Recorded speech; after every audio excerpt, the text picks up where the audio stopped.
A Yellowknife environmental group is criticizing the Northwest Territories' plan to shut down oversight bodies for the now closed Diavik and Snap Lake diamond mines. It says the decision was made without public input and contravenes the territory's own policy on open government. The CBC's Niles Nemeth reports.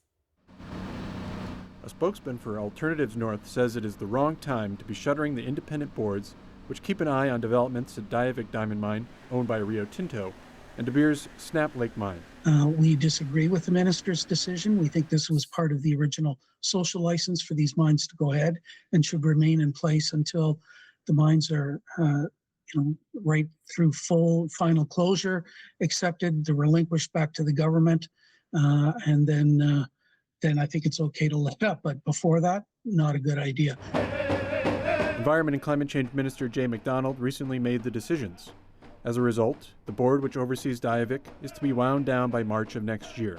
It is to be replaced by a smaller, independent technical review fund available for Indigenous monitoring efforts.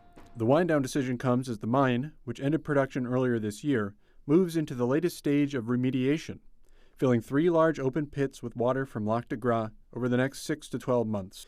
Meanwhile, the agency which oversees De Beers Snap Lake Mine, which closed more than a decade ago, will not end its work until 2030. While the minister received input from the mines, the oversight boards, and Indigenous governments, O'Reilly, who is a former MLA, questions why the decisions were made without any public input. Why not go to the public and ask the public's view on this? So I think that's an important question that N.W.T needs to be held accountable for. The minister's letter about the wind down of the Diavik Oversight Board says his move follows the legislation, and that a, quote, robust and integrated regulatory system has been developed in the territory which did not exist when the boards were set up. In a statement to CBC, Diavik says it is, quote, comfortable with the terms of the minister's decision. It also says it's continuing to work with Indigenous and government partners. The executive director of the Diavik Oversight Board gave CBC a provisional response to the minister's decision. The board has authorized me to say that EMAB acknowledges the minister's decision to shut down the advisory board by March 31st, 2027. The board is currently considering the decisions and our response. Minister McDonald did not respond by deadline to a request for comment on Alternatives North's criticisms. Niles Nemeth, CBC News, Yellowknife. The government of the Northwest Territories sent this statement today on the minister's decision. It says the decision to wind down the Diavik Environmental Monitoring Advisory Board was made following a consultation process that included EMAB as well as the Indigenous signatories to the related environmental agreement. It says the decision reflects the concerns and comments received throughout the consultation process. Through the environmental agreement, the process is now complete, and there is no means for revising the decision once it is made. Alternatives North is now calling for a performance audit by the Auditor General.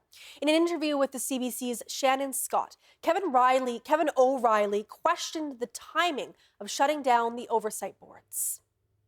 It's interesting that the two decisions by the minister are really quite inconsistent. You know, Snap Lake closed in 2015, so it's been in closure now for 11 years.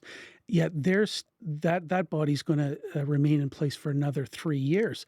Diavik just closed in March of this year, and 1 year into closure, the ministers decided we don't need this anymore.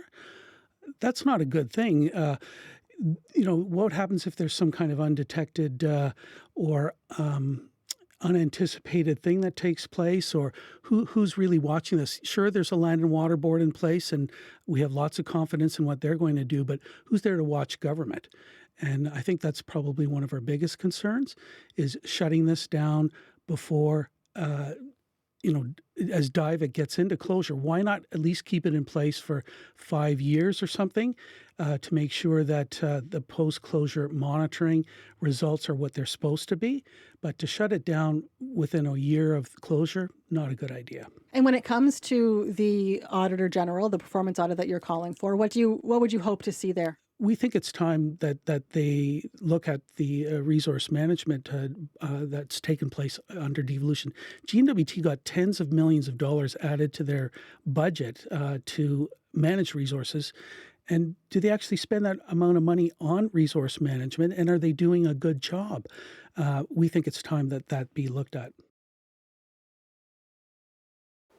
That is Kevin O'Reilly with Alternatives North.